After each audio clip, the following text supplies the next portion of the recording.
going to start working on dinner. We are several hours away, but I was just thinking about what I wanted to do, and I figured to make things easier, I'm going to get this assembled into the crock pot and let it just cook the ravioli in there. It's fresh ravioli, so it won't take very long. So I only need a couple hours, because I'm also going to make some crescent dough, and I'm going to make garlic knots, and then I think I'm going to make like a cinnamon dessert type thing, because the crescent roll dough makes quite a few. So I'm going to get going on the meat first, get that cooking, and then we will make the sauce together.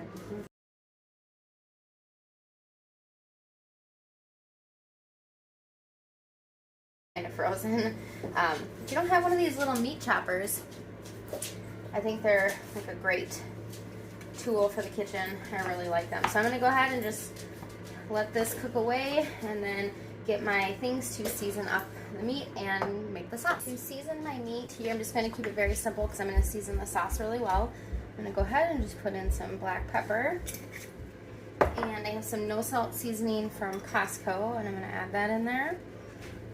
And turkey can be very bland, so I like to season both the meat and the sauce. And then I'm going to go ahead and just add in a teeny bit of Redmond's real salt, just like 2 pinches. Again, I'm going to season the sauce, but I like to have the meat also seasoned, and then just a little bit of Italian seasoning.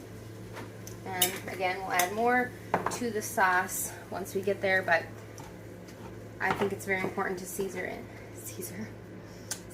in layers. So that's what I'm going to do. Got it seasoned up. I'm just going to keep cooking away, and once the meat's cooked down, I'll show you how to make the sauce. While I'm waiting on my meat, I want to talk to you about some of the ingredients I'm using. I have been asked questions in my Azure hauls about why I choose what I choose for our food. So what I'm using today is ButcherBox turkey. I absolutely love their turkey. I do have a code that right now, if you order using my code, I can't remember if it's sometime in November, maybe it's November 1st, I'm not really sure. Through then, you can get actually a free turkey and $30 off your first order. So I'll share that in the link or in my description below, my ButcherBox. So I really like the quality of the meat. Most of it is organic, and we've just been really happy with everything that we've gotten from them. So I'll share that code. So I use them just because the quality is great. I don't have to worry about going to the store and products not being out, and I just don't want to mess with it. So that's why I use ButcherBox. Then I also order the bulk of our food from Azure Standard. And if you aren't familiar with what Azure Standard is, you can check out some of my videos. It's basically just a co-op type of family-owned business where you can order really good quality products, have them delivered to a drop near you, pick them up, bring them home, good to go. So a lot of what I'm using is from there. So I'm going to use these Bio Natura 100% organic strained tomatoes. These are a product of Italy. The only ingredient in them is tomatoes. There's not even salt added, so you can control the level of sodium as well as just any other ingredient seasonings you like in there. So I really like this. So I use this for all of my spaghetti sauces, things like that. And I don't normally use this in my spaghetti sauce.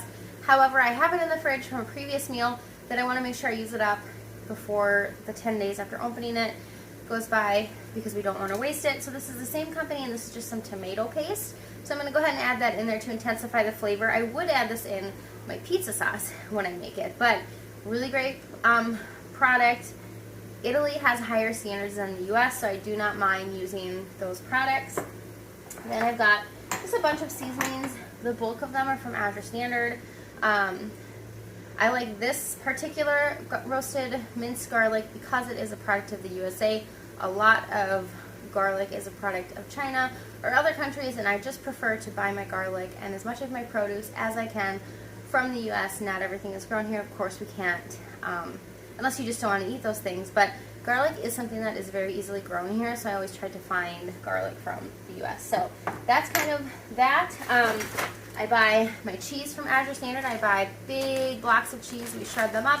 We freeze them. This is the mozzarella. If you watch my most recent haul, I got 2 5-pound blocks of Monterey Jack cheese. And then I also have some shredded Parmesan cheese that is also from Azure Standard. So you can see here, a lot of my stuff is from Azure Standard. And then Costco is another big one that we shop at. I'm just going to stir up this meat here. We do a lot of shopping at Costco. I really try to do mostly bulk shopping. For one, it's cheaper for the most part per item, but also I hate having to go into the store. So I used to love shopping, and then after COVID and everything reopened, I just was like, I don't want to be. Not that I'm afraid of getting COVID, it's just that like I feel like everywhere is so busy and everywhere is so short-staffed that it's never a pleasant experience, and so I just try to eliminate going to the store. We got these at Costco. They are pumpkin and bat ravioli, and they do not have any artificial dyes or colors in them, so I really like that. So we're going to have this in our crock pot and kind of just layer like you would serve like lasagna, but not quite. I'm not adding any. I use cottage cheese. You could use ricotta. I'm not doing that. So I'm just going to keep on browning my meat. I like for the turkey to get some good brown on it because really turkey can be kind of bland. It's really not always the most flavorful meat, but I will use it in our Italian dishes because I feel like even without the seasoning, it kind of has like an Italian hint to it. So that's why I like using it in my Italian dishes, but we use like ground beef and tacos and things like that. So, okay, I'm just going to keep cooking away, but I get asked that frequently, and so that explains why I shop, where I do, and what I try to buy as far as products. And obviously the cleaner the better. We're not perfect, and I don't pretend to be. We eat plenty of things that aren't good for you, but I just try where I can to make better choices, and there you go. Alright, I'll see you in a little bit when I make the sauce. Got some good browning going on. It's sizzling. You just don't want to burn it. As I said, you know, there's not a lot of flavor because there's not a ton of fat in turkey, so you just want to be careful not to overcook it and burn it. I'm going to go ahead and put this in my bowl here, get this out of the pan, and then we'll make our sauce in the pan and then mix it all back together.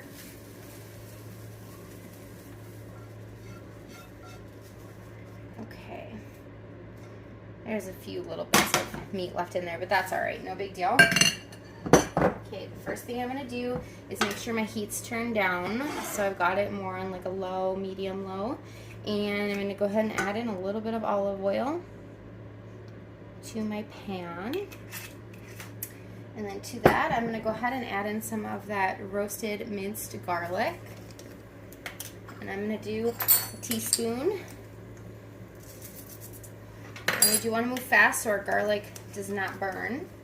Then I've got some minced onion.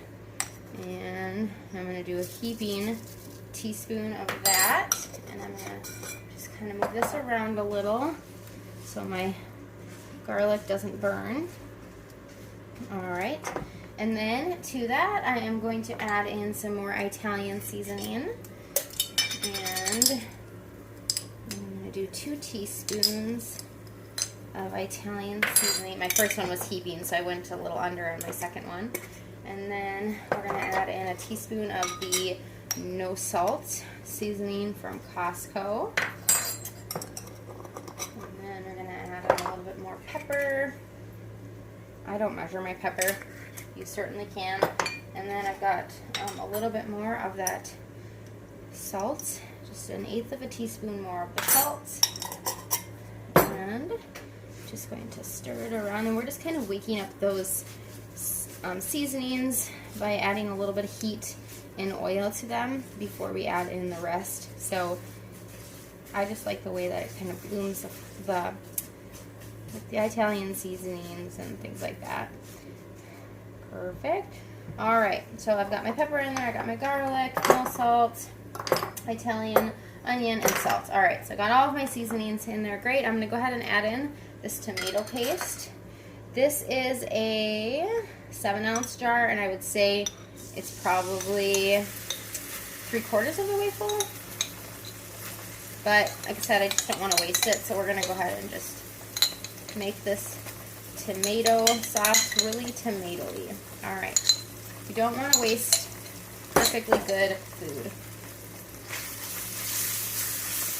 And I'm just going to wake up that tomato in there.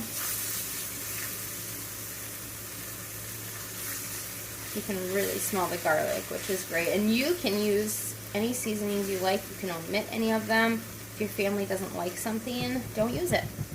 My family doesn't like big pieces of tomato. I've got sauce on my hand. Big pieces of tomato in their pasta. This is why I use strained tomatoes. So we're going to go ahead and add that in. All right.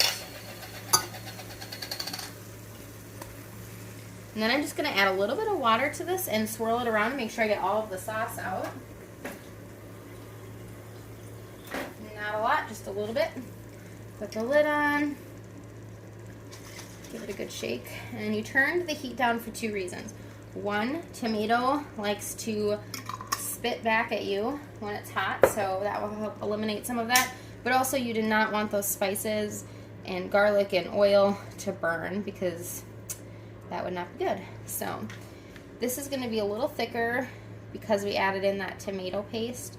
That is not necessary. You could totally skip that step. If I didn't have that in there, I wouldn't have even used it. But it's a good way to use up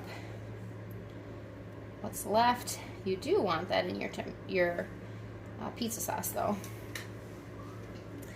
Great. And then the last thing I'm going to do is add in a little bit of sugar, because I think it just helps to cut down on the acidity of the tomatoes. So I'm going to grab that teaspoon. I'm going to do 2 teaspoons of sugar. Again, you could totally just skip that, but I just like that it cuts down just a teeny bit on the acidity. And I like the way that the olive oil just adds a richness to this sauce. But you could skip that and just mix this all right in your crock pot if you wanted to. All right, to that I'm going to go ahead and add back in my ground turkey. Okay. And mix that all together. And we're just going to let this heat up.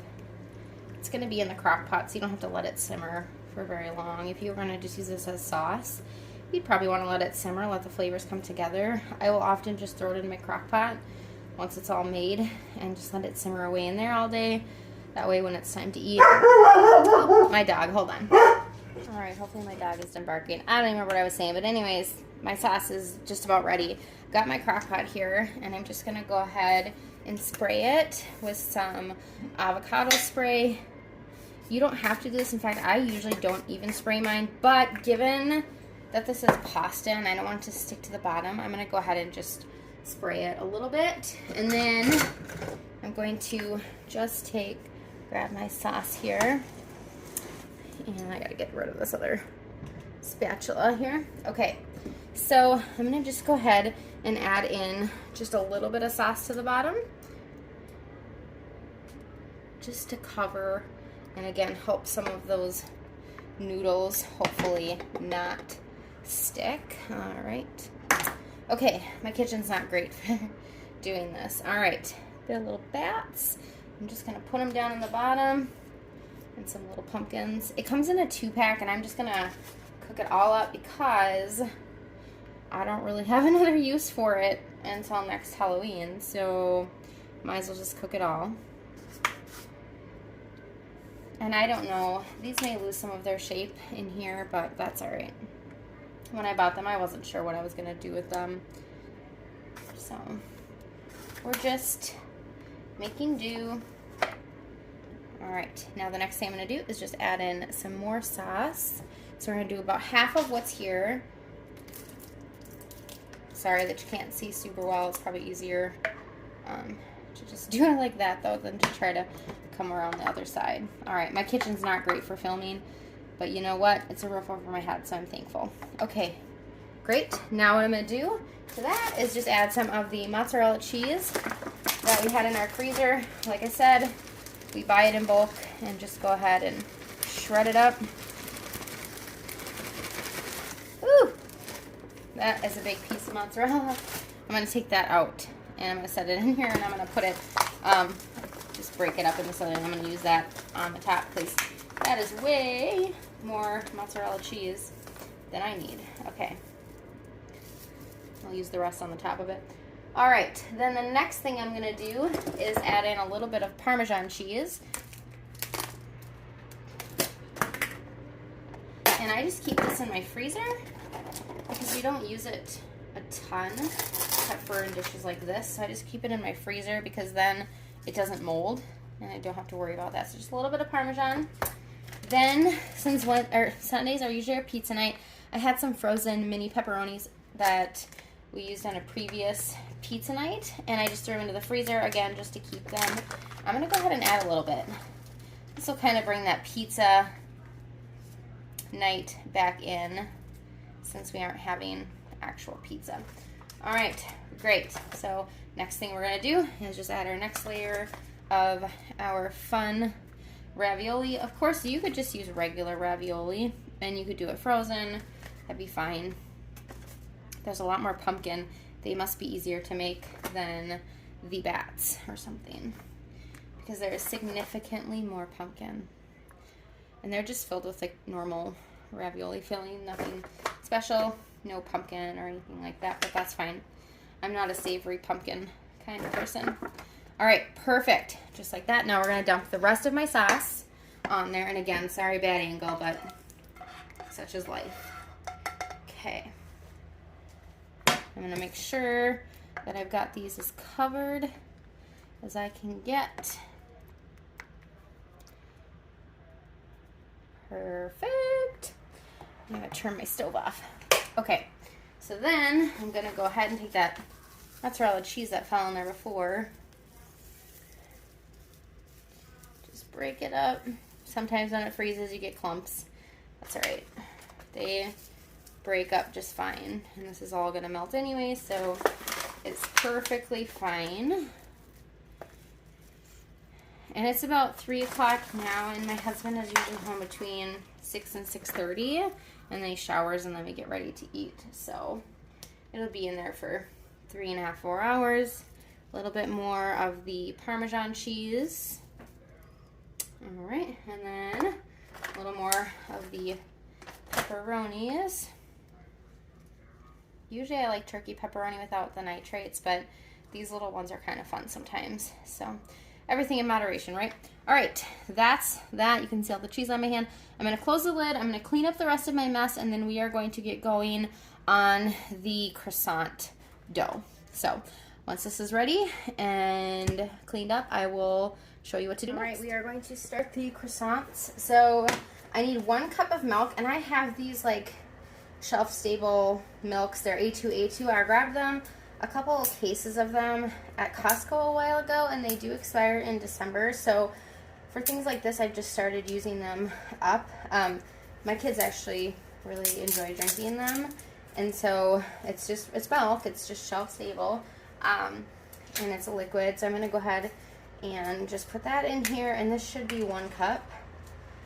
That's what, it's 8 ounces, so that's what the thing says. Okay, perfect. So 1 cup of milk, and then a 1/2 cup of butter melted. So and the milk needs to be warm, so I'm actually just gonna chop my butter, and I'm gonna put it in my milk, and I'm gonna heat them together. And I'm just cutting it because then it will make it easier and faster to melt. So this burner is a little warm from when I cooked the sauce. So okay, perfect. I'm gonna go ahead and just pop this in the microwave. I don't use the microwave a ton, but we do still use it. So no judgment from me if you use a microwave. All right, I'm gonna go ahead, just go for 1 minute and let that heat up. I'm gonna get rid of this stuff. The first things that we put into my bread machine. You wanna go ahead and use your bread machine. Follow the instructions from the manufacturer. Mine is liquids first, and then dry stuff, and then yeast on the top. That's how most of them are, but follow what yours says. So we are going to put the 1 cup of warm milk, a 1/2 cup of melted butter, and 2 eggs in here. So I'm going to go ahead and just get my eggs in there now while I'm waiting. And the milk you want warm, you don't want it hot. So, all right, 2 eggs in there. And the butter is not quite all melted yet, so I'm going to go ahead and just pop that back in there. 20 more seconds. You could do this on the stove too. So I've got my 2 eggs in there. We're going to add that in there, and then we'll add our next ingredients. And this one, this bread machine is just an Oster brand. Nothing fancy. I know there's like $300 ones. No, not for me. Okay, we got my milk and my butter. I'm gonna add that in. And the butter's mostly melted. There's still a few pieces in there, but that's fine. All right, and we're gonna use this for both a savory and a sweet dish tonight. So I've got that in there. Then the next thing is a half a cup of sugar. I have a half cup measuring on this. Yes, I do. Okay, good.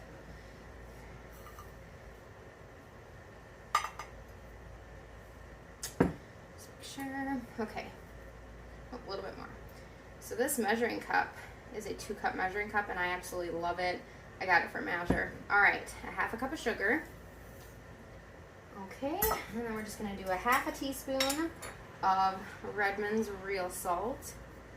My butter is salted, so I could just skip that all together if I wanted to, but I added that in there. And then the last thing is 4 cups of flour.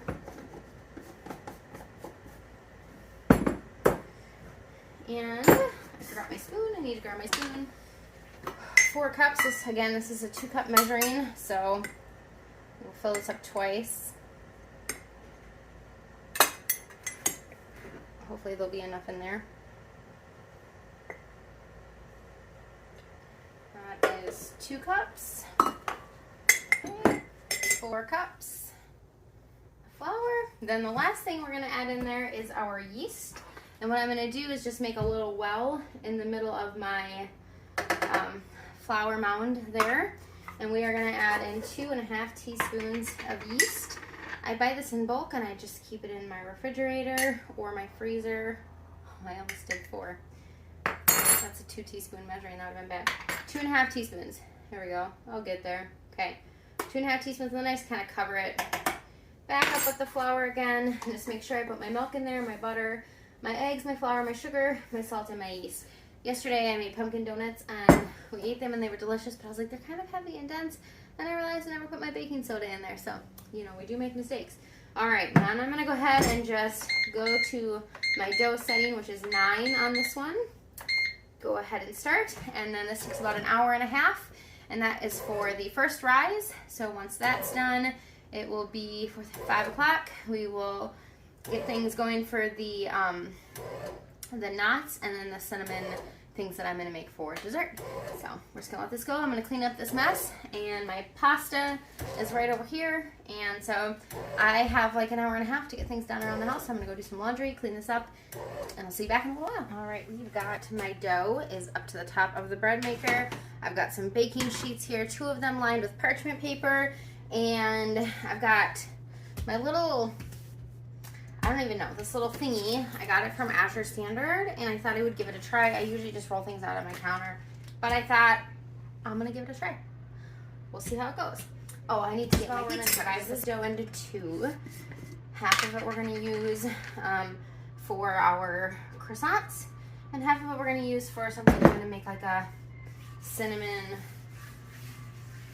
croissant butter kind of. I think I might do them as twists. I'm not really sure exactly what I'm gonna do. We'll see. All right, let's get, I love when it comes out clean like that. That's my favorite. I want to scrape the bottom of the pan. All right, so just use the dough function on my bread machine. And now I'm just gonna get this floured up a little bit.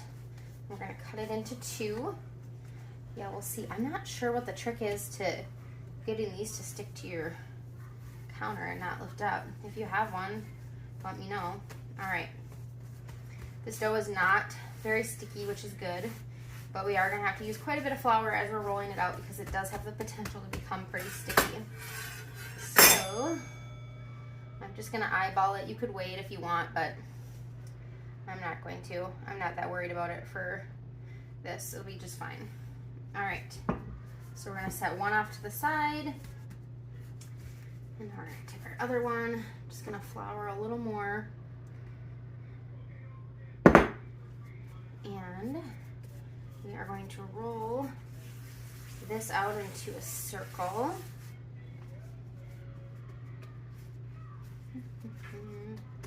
Okay. And Sorry, keep making loud noises. All right. I think I'm going to move the camera closer so you can see what I'm doing. I hope this will be all right. Looks okay to me from what I can tell. I got to get this out of the way a little more. I'm just going to plop it on my baking sheet there. All right. So this one we are going to roll out into a circle.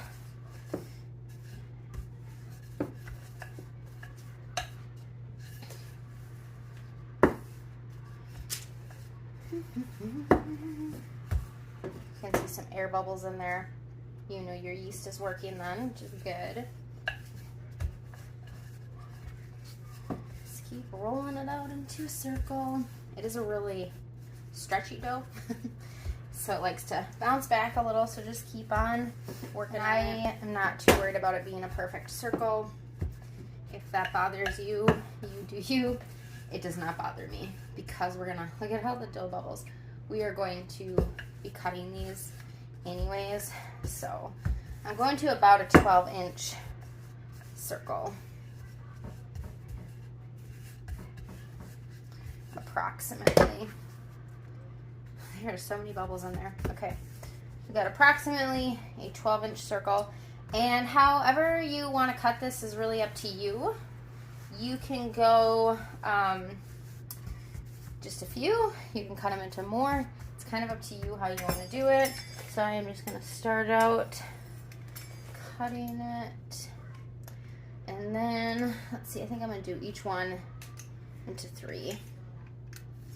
You want them to be, you know,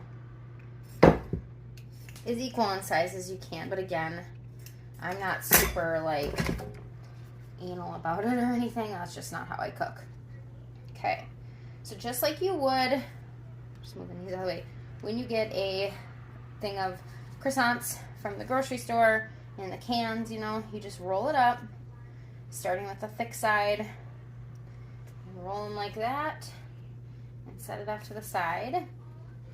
I am going to go ahead and I'm going to roll all these up, and then we're going to put them on our pan for a second rise.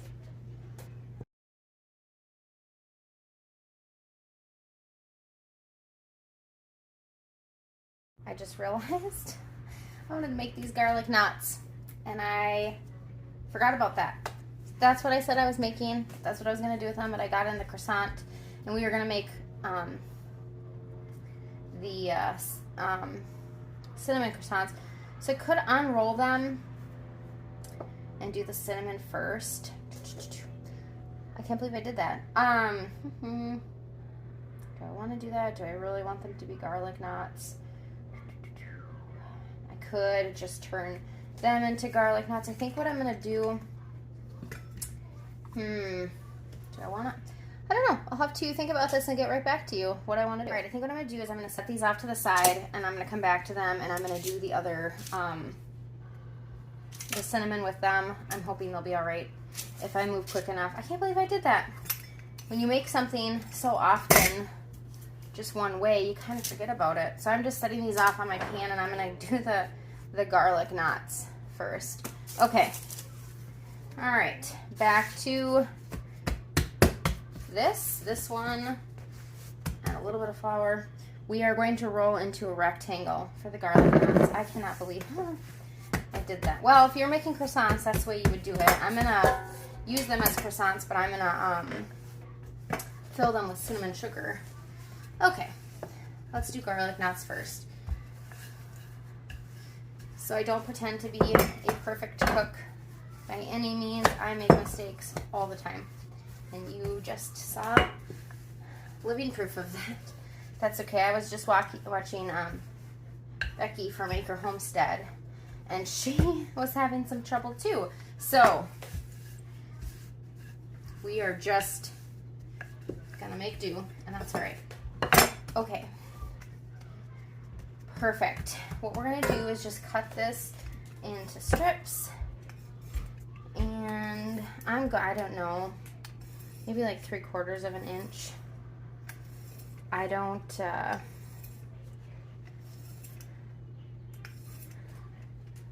gonna snip off that little bit of end. Okay, perfect.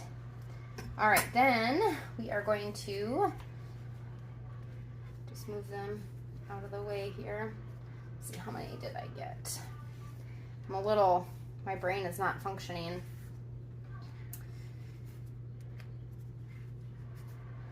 Okay, let's see, I got 1, 2, 3, 4, 5, 6, 7, 8, 9, 10. Okay, that's perfect. Good enough. I just want to make sure I had at least 8. So we're going to go ahead and we're going to tie them into a knot best we can, and then we're just going to tuck the ends over. So I'm going to do that with all of these.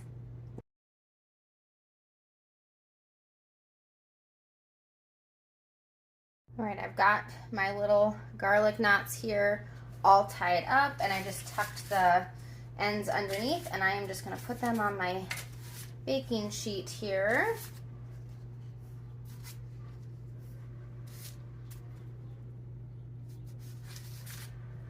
And I'm hoping I can keep them all just on one baking sheet. Okay, so what I'm going to do is I'm just going to let these do a second rise until my husband gets home, and then we're going to brush them right before we bake them. So I'm going to set this off to the side. I'm going to get my filling ready for the ones that I was rolling up, and we are going to go back to those. I've got my croissants. I just undid the ones that I had rolled up, and I've got some melted butter here, and I'm just going to brush them with a little bit of melted butter, and then I have just our cinnamon sugar mix that we use on our toast, and we're just going to sprinkle a little bit of that in there, and then just roll it up just like I was doing before, and we're going to just kind of curve it a little bit and then put it onto the baking sheet, and we're going to do that with all of them. Some of them were starting to kind of seal together from when I rolled them the first time. And the reason why I didn't just go right to these was because I knew it would make a mess on here, and I didn't want to roll out my knots on cinnamon sugar because those are savory. So again, just kind of curve them. And this butter, whatever I don't use on here, I'm going to save for the top of my garlic knots right before I put them into the oven, when I top them with the garlic and the butter mixture. So I'm just gonna keep on working, and once I'm done doing all of them, I will show you the pan.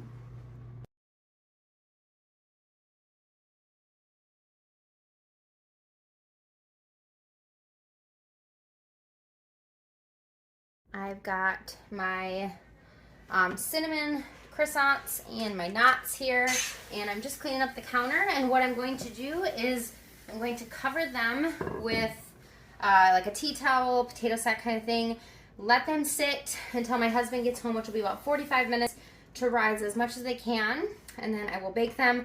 These I'm going to brush with butter and seasonings before I pop them in the oven. So when I get to that, I'll show you. While my dough is rising, I'm just going to really quickly make the cream cheese frosting. Now, I thought I had more powdered sugar than I do.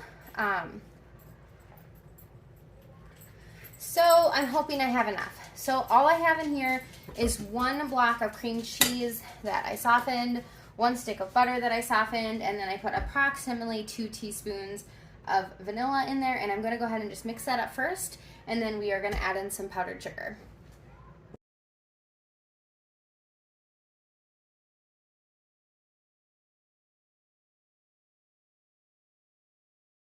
All right, I did 3 cups of powdered sugar first. I'm going to see how sweet that is. I'm going to add a little bit of milk in there just to get it going.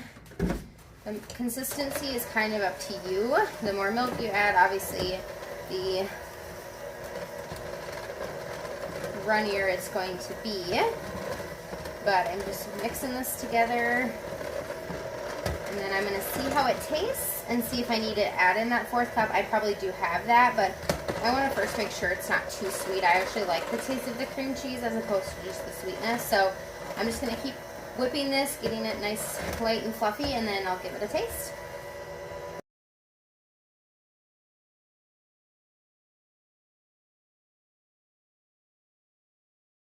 All right, I think it's perfect. You could totally add in another cup if you wanted to, but I don't want it overly sweet. I think it's delicious and will be delicious to dip in there. And then whatever I have left over, I think I'm going to try to make maybe pumpkin bars for tomorrow, and I'll use the remainder of the frosting on those. But in the meantime, I'll see if my children want to lick these, and if they don't, I will.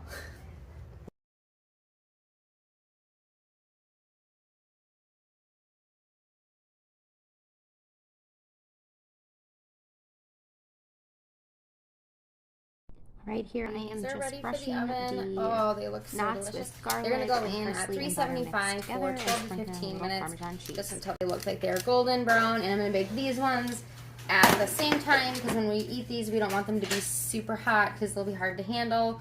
So I'm gonna pop these in the oven because my husband will be home in about 20 minutes. These are out of the oven. They look delicious. That one came undone a little bit. And then the dessert croissants are ready to go too. Those will cool while we eat, and then we'll dish up dessert with the frosting I made.